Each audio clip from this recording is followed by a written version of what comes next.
Rápidamente hasta Jesús María.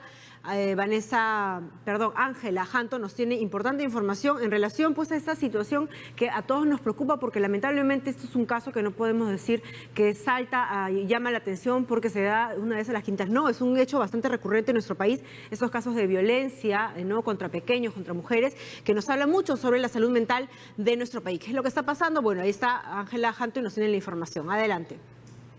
¿Qué tal, Jennifer? Sí, muchas gracias. Nosotros nos encontramos en el distrito de Jesús María porque a raíz de este macabro asesinato de esta pequeña de 11 años a manos de César Alba Mendoza, es necesario conocer cómo están las personas en nuestro país, la salud mental de las personas en nuestro país, cuántas psiquiatras tenemos en nuestro país y cómo se puede calificar a este sujeto, qué análisis de su salud mental, entre comillas, se puede hacer de este asesino. Y por ello estamos con el doctor y el psiquiatra Carlos Bromlin, quien nos va a comentar específicamente el análisis que usted pudo haber hecho de la salud mental de este sujeto.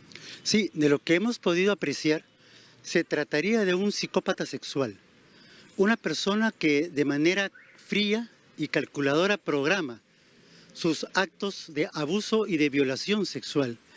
Esta persona no tiene arrepentimiento, se ha mostrado con una total desarmonía emocional frente a lo que ha hecho y necesita someterse a la rigurosidad de la ley, porque de otra manera otras niñas estarían expuestas a seguir siendo violentadas por este sujeto. Este sujeto puede recibir, digamos, solamente por la acusación de violación, una condena de 25 años. Solamente tiene también secuestro y asesinato. ¿Cómo sería el tratamiento, entre comillas, que podría recibir en prisión? ¿Hay tratamientos en prisión para que este sujeto pueda, entre comillas, rehabilitarse? En el mundo hay algunas experiencias sobre el tratamiento de violadores. Hay unas terapias de reconstrucción cognitiva que apuntan a resolver su problema en la formación de su personalidad para que tengan un comportamiento sano. Lamentablemente en nuestro país esto no es posible. En nuestras cárceles no existen programas de rehabilitación psicoemocional. En consecuencia, si es que en algún momento llega a salir de la cárcel, probablemente sería para continuar haciendo las fatalidades que ha estado haciendo. Usted me mencionaba más temprano que este no es un problema de enfermedad. Este sujeto tiene una personalidad, es un psicópata, su personalidad es así desde que era un adolescente. Sí, las enfermedades mentales son involuntarias. Son trastornos tales como la ansiedad, la depresión, la psicosis, en las cuales uno no es totalmente consciente de sus actos porque está siendo dominado por la enfermedad. Pero estas personas no son enfermos mentales, son personas que tienen trastocada su personalidad, tienen una personalidad mal formada. Es una personalidad psicopática, en la que los hace totalmente responsables de sus actos, porque ellos en plena conciencia actúan y programan las cosas que van a hacer. Asimismo, doctor, ¿cuántos psiquiatras hay en nuestro país? Tengo entendido que solamente 700 y eso no podría alcanzar para tratar a toda la población, al menos el 30% que necesita este tratamiento. Sí, en nuestro país hay alrededor de 700 psiquiatras, la mayoría de ellos en la actividad privada.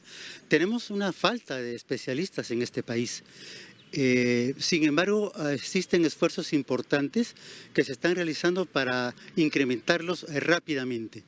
En este momento se está tratando a la población ya no bajo el modelo hospitalario, ya no en los hospitales psiquiátricos, sino a través de los centros de salud mental comunitarios. Tenemos 31 ya a lo largo y ancho de nuestro país y la idea es llegar al 2021 con aproximadamente 280. De esta manera la cobertura de atención sería satisfecha. ¿Cuánto porcentaje de la población peruana en algún momento va a experimentar alguna enfermedad mental? El 30% de nuestra población en algún momento de su vida va a tener algún problema de salud mental y el 12% durante el presente año. Es una población alta que requiere atención de manera urgente. En este margen, doctor, también están los niños. Lo que ha sucedido con esta pequeña de 11 años, muchos niños están expuestos a lo mismo. ¿Cuál tendría que ser las recomendaciones que usted tendría que dar a los padres para cuidar a sus hijos, empezando por las redes sociales? Sí, las redes sociales lamentablemente se han convertido en una fuente de expresión no siempre correcta para la comunicación. Hay mucha gente que utiliza las redes sociales para captar niños, adolescentes y jóvenes para aprovecharse de ellos en el aspecto sexual, lo cual es muy lamentable. Los padres debemos supervisar a nuestros hijos cuando se encuentran en las redes sociales.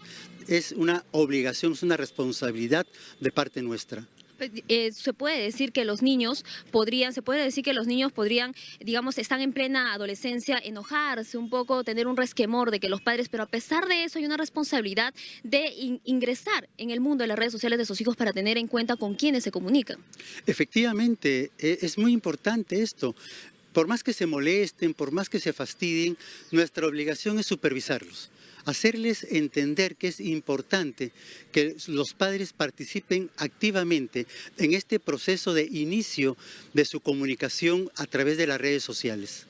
Doctor, muchas gracias. Jennifer, Enrique, si tienen alguna pregunta en estudios. Sí, queríamos saber, Ángela, que le preguntes al especialista, al doctor Bromley, en relación no solamente de las cifras de rehabilitación, sino cuáles serían, ¿no?, el tratamiento debido que tendría que tener este sujeto. Sabemos que hay casos en los cuales se apela al tema de los trastornos psicológicos para tener que abandonar la prisión, la sanción penal, y que sea recluido pues en una clínica psiquiátrica. Hay muchos casos en los cuales estos delincuentes o estos sujetos han vuelto a las calles. Sí, perfecto, Jennifer. El doctor más o menos me mencionaba de que este sujeto no padece una enfermedad mental, sino que tiene una personalidad, es un psicópata sexual. Sin embargo, doctor, la pregunta en estudios es, ¿cuál sería el tratamiento puntual que podría recibir este sujeto, digamos, en caso pueda apelar a que es un enfermo mental y pueda salir en prisión e ir a una clínica? Sí, yo reitero que no es un enfermo mental. Los enfermos mentales, como todo tipo de enfermos en general, también los físicos, no tenemos un problema de salud voluntario, consciente, no programamos nuestra enfermedad. La enfermedad nos hace mella sin quererlo nosotros. En este caso, ellos sí programan sus actividades, son plenamente conscientes de sus actos y lo hacen en contra del bienestar de los demás. Tienen una personalidad psicopática. La personalidad psicopática no es un trastorno de enfermedad. No debe ir él a una clínica, no debe ir a un hospital, debe ir a la cárcel. En la cárcel, en otros países, existen programas de reconstrucción cognitiva, donde esa personalidad mal formada puedan ellos enrumbarla hacia un mejor rumbo. En las cárceles peruanas no existe eso. En nuestras cárceles, acá en el Perú, no existen estos programas de reconstrucción cognitiva. Listo, doctor. Muchas gracias. Un gusto estar con usted. El doctor Carlos Bromley, que nos ha explicado cuál es la análisis de este psicópata sexual. Y también agregar, compañeros, que este sujeto puede recibir una condena perpetua por asesinato, secuestro y violación sexual. Con esto regresamos contigo. Gracias, Ángela. Y la pregunta es, ¿no?, al ser ese sujeto, como nos ha señalado el doctor Bromley, un psicópata, ¿no?, cabe nuevamente el debate de qué hacer con este tipo de sujetos que llegan a prisión, llegan a ser capturados, ¿no? Se habla mucho ahora pues del tema del debate de la pena de muerte, hasta de la castración química, pero ¿esto serían las soluciones realmente pues este tipo de problema? Por lo pronto hay que ponernos nosotros pues en la expectativa de mejorar los temas de comunicación con los niños desde pequeñitos, con los jóvenes, con los adolescentes, sobre todo pues los riesgos que enfrentan ahora las nuevas tecnologías como las redes sociales, el internet, hace que la crianza de un niño sea pues de alguna manera mucho más riesgoso, ¿no? Hay más límites, o mejor dicho, deberíamos poner más límites para que de alguna manera podamos cercar los peligros que se centran frente a la niñez y la juventud.